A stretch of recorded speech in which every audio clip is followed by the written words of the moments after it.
Border से लेके गदर तक भोजपुरी में भी बन चुकल बा 5 गो बॉलीवुड हिट फिल्मन के रीमेक कई साल से इस शब्द लोगन के बीच फेमस बा। साथ ही बॉलीवुड के कुछ सितारन पर आरोप बा कि वो बेसी जन फिल्म बा रीमेक बनावेले।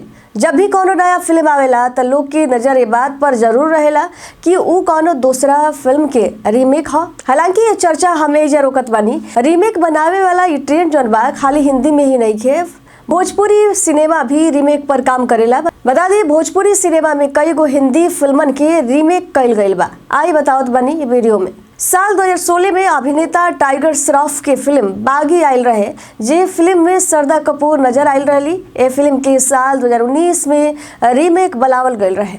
ये फिल्म में खेसारी लाल यादव और काजल राघवानी के जोड़ी देखल गयल रहे। साल 1992 में अनिल कपूर और श्रीदेवी के फिल्म आयल रहे बेटा।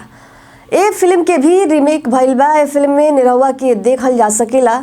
फिल्म गदर के रीमेक भी बन चुकल बा सनी देओल और ये अमीषा पटेल के फिल्म गदर आज भी लोग के दिल में बसेला। ये फिल्म 2001 में रिलीज भइल रहे। ये फिल्म के लोगन की खूब प्यार मिलल रहे। भोजपुरी पावर स्टार कहे जाए वाला पवन सिंह भी एक रीमेक कर चुकल बानी। फिल्म राजा बाबू में गोविंदा और करिश्मा कपूर के जोड़ी देखल गयल रहे। ये 90 के दशक के पॉपुलर फिल्म है और एक भी रीमेक बनल बा। फिल्म में निरहुआ लीड रोल प्ले कैले रहे। इतना ही ना, सनी देओल, सुनील शेट्टी, जैकी श्रॉफ, अक्षय खन्ना जैसन सितारन के फिल्म बॉर्डर के भी भोजपुरी में रीमेक कइल गइल बा, जौना में निरहुआ के अहम भूमिका बा। ये रीमेक के ट्रेंड केवल बॉलीवुड तक सीमित नहीं है, बल्कि भोजपुरी सिनेमा में भी ये चलन देखल जा रहा बा।